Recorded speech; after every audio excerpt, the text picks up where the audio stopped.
big up everyone in the panel. Do you know what I'm saying? Big up, bro. But I have issues Big up, today, Strict, bro. I have issues today. Why? Where the bottom Gooners at? Where the bottom Gooners at, man? I need you lot out, man. Because I need that energy that I was getting the other day when things weren't looking too right.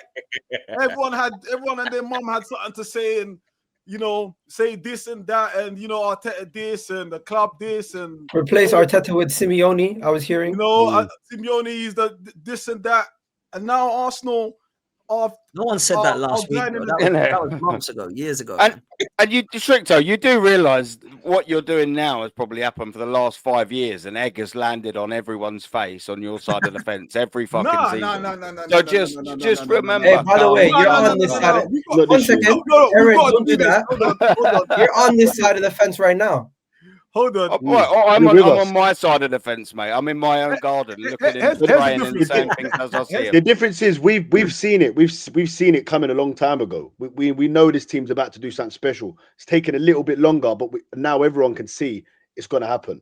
No, but you know what? In 2023, I disagree with that. I don't think everyone wants to see. I think everyone's just biding their time until maybe there's a puncture on the tires, and then everyone then comes back again. Listen, I've always said, if we draw in the weekend, all hell will break loose. That's what I'm saying. It's still very volatile, right? I think the only reason why the bottom Gooners are not really standing strong as they usually do is because things have been going right. I haven't heard nothing from them, by the way. I haven't heard nothing from them. Like the whole term, you know why? Because they have no belief in Man City or Liverpool actually being good enough. The whole term bottom Gooners, top Gooners, I don't think it was formed by someone who's a top Gooner. That was formed by a bottom Gooner. That terminology never existed before. I never heard it. So someone come First time I've heard it, to be fair. There you go. Someone come and tell me I'm a top Gooner. I don't know what the fuck that meant. But here's my point is wasn't it? When Arsenal is doing well, the trajectory is doing well. There's a bit of hush. There's no there's no toxicity, but the toxicity is there. It's just on a tame, just waiting for the volcano to erupt. Do you get what I'm saying? Now, what you're asking for us is to complain about something when there's nothing to complain about. That's ridiculous. But there's always been something. It's either set pieces. You don't complain when there's nothing to complain about. Well, it's self-explanatory. No. People were complaining about Jokeres. Trajectory. Yeah, that's why it was the perfect win. The team has been on a trajectory. Even when we were second, the team was on a trajectory. You lot was Stricto. Stricto, you're not perfect yourself. You were out here talking about Jokeres getting dropped just a couple days ago. Thank you. I'm not exactly my point. The difference is, Igal, I will change my mind if there's something to change my mind about. I can put my hands up when I'm wrong. I cannot die on a hill. Certain men are willing to die on a hill, die on an agenda, just to prove that they were right. They don't want to be wrong. They want to prove that they're right. So they can come back and say, do you know what? I told you so. This club has been. I told you the manager's not good enough. The players are not good enough. There's a difference. What's the excuse going to be when Arteta wins the league? Before I say anything, what I do? You know what? Someone said in my stream today, Stricto, you know what someone said today? Even if Arteta wins the Premier League or the Champions League, I'd say thanks and I still want him to go. I said, can you explain that? I said, can you explain that to me? Explain it to me. And they couldn't explain it. Man blamed Arteta for all the injuries that we had last season and earlier this season. Liverpool have had injuries. Chelsea have had injuries. Newcastle have had injuries. Tottenham have had injuries. I've heard no one blame it on their manager. Right? But these bottom Gooners, and I'll say it, I don't give a fuck. These bottom Gooners, Arteta this. They always find an agenda to talk about Arteta. And then they'll say, man like me or man like Igal is an Arteta sexual. But they talk about Arteta more than we do. Let's clarify something though, because you guys, it's nice we won. I've enjoyed it. I've spent loads of money watching it. But let's segue back into 45 quid them tickets. Let's segue back 2 weeks ago and hear me out. Everyone to a man, regardless of their Arteta out, is more or fans of Mikel and believers of Mikel. You had conditions this season that if he didn't win, he's probably going to have to go. So all of a sudden, we've won a few games. You kept your support, but you took away your conditions. It's funny. It's funny what 3 weeks does, and I know the people who are Mikel Arteta supporters who had conditions on here, but all of a sudden they're as pure as the driven snow. It's only the bottom Gooners. The term top Gooner actually wasn't for any of you guys, by the way. The top Gooners, like where I was talking about, me and Lee were talking about, was the guys that basically selected YouTubers and selected content creators, were selected to go on Sky Talk Sport to talk about the club, where they bypassed the facts, i.e. we didn't win anything, and they bypassed the facts that when it came to the pressure championship rounds, we were found wanted. That's what I selected. I never selected you, Stricto, or you, Miguel, as top Gooners. I haven't got a problem with anything you guys got to say. What I have a problem with is how Sky Sports and all the media, mainstream media, trying to select certain fans who seem to have the same opinion. They don't select a fan who thinks, you know what, we're a bit impatient. We want to set yesterday. It's always, oh, look how far we've come. We were shit before, and Unai Emery's like the Antichrist, and Arsenal didn't even have a training ground. It was so bad, and then Mikel Arteta with his magic wand got us playing really good football, and now we're respected. They're the fans I beef with, not you guys. So top Gooners for me are the carefully selected people who go on mainstream, and you lot all know they are. They say the same verbatim. That's my Ken, you know what, Ken, yeah, but let me ask a question here. Let me ask you one question here. So Stricto and Aaron, do you still think Arteta can win the league? Do you still think Arteta can win the league or not? You know what I said earlier? I said everything's in place for success. Everything's in place. But don't you think now that we're top, with 3 points clear, everyone should be behind Arteta right now? If we were 6 points off it, but there are some fans that are still Arteta out while we're top. You don't pay, still want to change Arteta. Season ticket. It's up to the individual. They're going to do what they have to do. At the end of the day, the only thing we've got in common, all of us, and it's not a diss. The only thing I've got in common with you guys is that if I go to Wembley for a cup final, we sit at the same end. We support the club in our own way.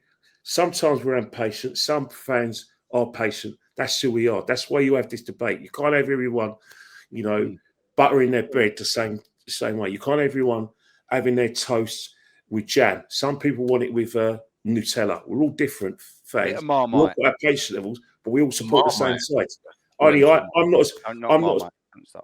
I'm not as patient as you are, Stricto. I'm not as patient as you are, Gil. No. At the end of the day, one thing I've got in common with you guys today is that I've never seen a team this good not win anything. And if we don't win anything, it'd be a shame. It'd be a shock to me. My thing is. However, I'm going to be cautious. Not because I've got an agenda against Mikel. It's because I've been there before. I had my hopes raised in 22-23 when we were playing beautiful stuff. I actually thought we'd go and win it, and then my my trousers got pulled down in front of me, and then 23-24, where I think this is the best Arteta side I've ever seen. We basically had a Benny Hill moment against Aston Villa. So I'm going to be cautious. You guys, crackheads, say we're going to win the league. Good luck to you, respect to you, but I'm going to stay cautious. One game at a time. That's what I'm doing. I'm always I'm one of the first person to bring up fans, but I do feel like depending on what the results are, there is agendas that flow either way, and people are going to have their opinions no matter what. So you can't change people's opinions. All we can do is hope that the team does well, and we're all going to be on the same side if we do. But hey, people call me delusional at the beginning of the season for saying certain things that now they all agree with. That's my main issue. When it comes to criticizing somebody for it has to be proven to be true, though, isn't it? That's what I'm saying. Let me give you an example. Going into the season, we all said I said we have the best defense, and I said we have the best squad depth in the league. People said you're crazy. Liverpool just signed Isak, Florian Wirtz. I'm like, it doesn't matter. We have the more balanced squad. Yeah, that's true. Now it's coming to everyone sees. A couple games in. Let's be real. Everyone said Liverpool was going to win the league. If they get Isak, but the narrative. The league's not over yet, though. Also, when it comes to our attack, most people are saying Arsenal are going to win. When it comes to our attack, everyone's still critical about our attack, but they're forgetting the fact that our defense is so good. We don't need to score 2 to 3 goals every game. Trossard said it in his interview after. Yeah, but what I'm saying is, we're only 3 points. It's not like we're 15 points clear. We're 3 No, but points we can still clear. have conversations about certain things, regardless of how many games we've had. When you talk about defensive performances, offensive performances, when you talk about all-around squad depth, when you talk about dealing with injuries, capability to solve problems, we've been fighting fires all year. We haven't seen Madueke in a while. We haven't seen Havertz all season. We haven't seen Odegaard in a bit. And it's seamless. We're still winning games quite convincingly too. We're having some of our best performances with key players out. And it just seems like an afterthought now. And where in the past, these players being missing would be the excuse or the reason why we wouldn't win. So I'm not sitting here saying, "Oh, the league's over, we won the league," but we can still sit here and have an objective conversation about the improvements we've made and highlight that and but say, no one don't want to hear that. Maybe, that conversation, no one wants to hear that because it's then why talk about Arsenal in October? If all you guys only want to sit here and wait until May, why sit on a YouTube channel and talk? Why watch? Exactly. 100%, Igal. I agree with you there. It's like it's got to the point where, sorry, Kenny, to go back to your point about the top and the bottom Gooner, yeah.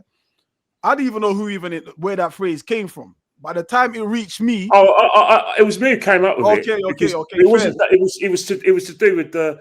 It seems like we always had the same people who represent Arsenal. The mainstream. Got the channel you're on a few years back. It's like Lyle was the only Arsenal channel you're on. Saying a fact. I'm not digging them up. I'm just saying a fact. It seems like whenever I watch a program like The Overlap, and I watch something on TalkSport, if I come across it, or Sky Sports, it's always someone who basically, and I'm not dig, and it's just a fact, who are basically the equivalent of an 8-year-old who goes, "We all agree, Arsenal magic, Liverpool were tragic." That's all I see. I don't see any other view. All it is, Mikel's this, he's that. No, I don't see anything else. And that's and as far as I'm concerned, that's handpicked Gooners. And that is, and again, so your problem is the people who make it on these shows. I'm going back 6 years since Mikel's been here. One second, Dan Potts gets picked for BT Sport. Dan Potts gets picked. It's the same handpicked Gooners. That's what I call top Gooners. No. 1 second, you got somebody on the panel who gets on BT Sport on a regular basis. Is Dan Potts a handpicked Gooner? Is Dan Potts a handpicked Gooner? Dan, I've watched some of your stuff. Dan, I have to be honest. Oh, I don't know. I feel like you're stumbling there. It's a bit stumbling. I'm going to say it. I know this works. If someone was, say it was someone like me and Lee, they wouldn't have us on because we're too controversial. No, but why do they have Dan on? Does he not agree with you? When Dan speaks, Dan is very positive when he goes on there. Oh, so you're calling him a handpicked Gooner. Dan, you hear that? Well, I told him that. A bit stumbly, Kenny. A bit stumbly. I've not said that to your face. Yeah, no, Kenny has been. Kenny's always real, but I get what you're both. I get what you're both saying. I get what you're both saying, though. To be fair, because I feel like when you get into a scenario where you go onto the mainstream, you're not in front of a YouTube camera, are you? Yeah, if you go on there and start screaming and ranting and raving and saying "fuck this, fuck that," they're gonna go get this guy away. Jesus. So you've got to go on there and be professional. So I don't think I go on there going, "We've won the league, everyone pack in." I've never done that. But at the same time, I'm not going to go on there and start gritting my teeth and start ranting and raving. If I don't really anyway, I'm pretty calm. They wouldn't have people on like that. To be fair, a lot of the mainstream, this is what you got. Also, another consideration, bro. We are on YouTube. We swear all we like. We can have mad, mad sort of like analogies and whatever. On the mainstream, they have to cater and have to be responsible on behalf of Ofcom, right? So there's certain things I know they would never bring me on there, and if I was on there, they probably wouldn't show half the stuff I would say because I would do you know what I'm saying? I have to think about what I need to say and how it comes across. But when I'm on here, the difference though, it's something different. You're not. It's not the problem. What they seem to do, they seem to have fans on who are 150% behind the manager, and they say nice things about the manager. Now, I'm not saying that every Arsenal fan or every Man United fan should go up and say, all right, Arteta, now I want him gone, or Amorim's not up to it. What I'm trying to say is that the TV companies, especially the mainstream companies, they've always got one eye open and said, look, we need to cooperate with our football club. I don't think a football club will want someone like myself, Lee, Aaron, Jays, or let's just say they wouldn't want the Rat Army on there, would they? No, 1 second. Let me stop right there. No, let me finish. Let me finish because you've done a lot of talking. I'm just saying that this is how TV works. I've never seen a fan who's gone on there with an alternative view. It's always the same fans that seem to be praising the manager. And at the moment, at this moment of time, it's fine. We're doing well. But last season, when there were problems, I didn't see any fan pointing out any. Do you think that the team? Let me help the team. Any fan being allowed on the mainstream. Would it help the team? Have you seen any? Have you seen any? Tell me if you've seen any. 1 second, guys. Kenny, is this basically you are ignoring some of the negative fans and you're talking about the mainstream because it might trigger you? Because if I'm not mistaken, they went to the for the All or Nothing documentary. They went outside the stadium and you had multiple people saying Arteta's got to go. There was only one person who stood up and said All or Nothing documentary in the All or Nothing documentary and said that we need to give the manager more time. But again, I'm talking about Sky Sports, Talk Sport. Okay, I'm talking about mainstream media. You're talking about mainstream media. You're talking about something related to the club. All or Nothing documentary. What about Thierry Henry? Because Thierry Henry's been pretty critical about that. On the overlap.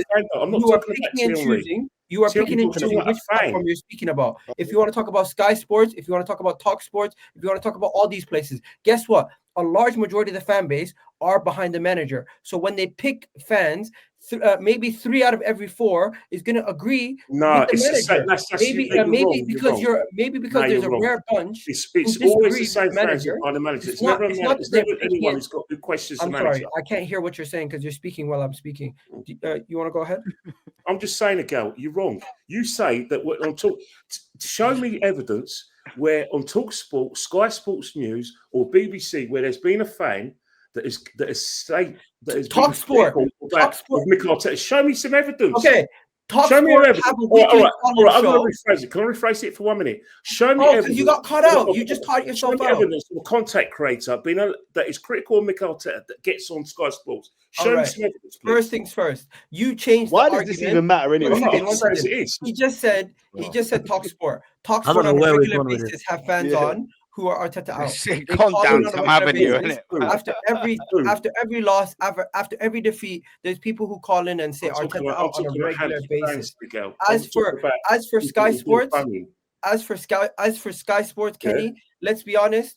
I don't know exactly where they pick the people from to come on Sky Sports, but majority of the time, yes, there is more positive fans on Sky Sports. But Talk Sport, you definitely see negative fans coming on saying I'm Arteta out after a bad result, or after a draw, or after something else. I'm just annoyed.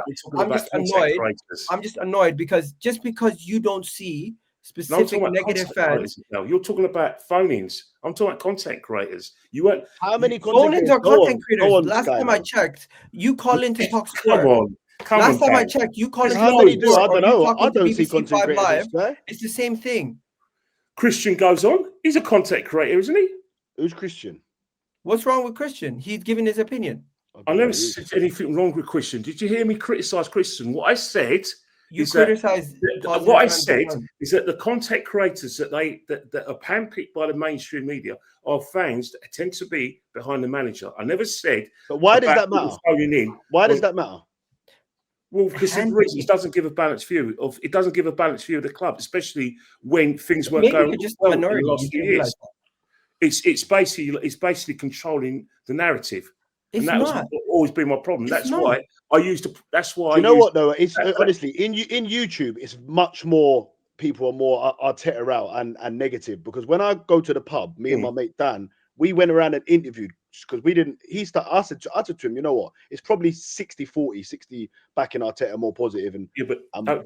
But when we were at the pub though, we asked everyone, and honestly, probably out of 100 people, 98 of them all said they wanted Arteta in, and they were all really positive that we could win the league. There's only 2 of them. You went to the wrong pub then. Maybe so.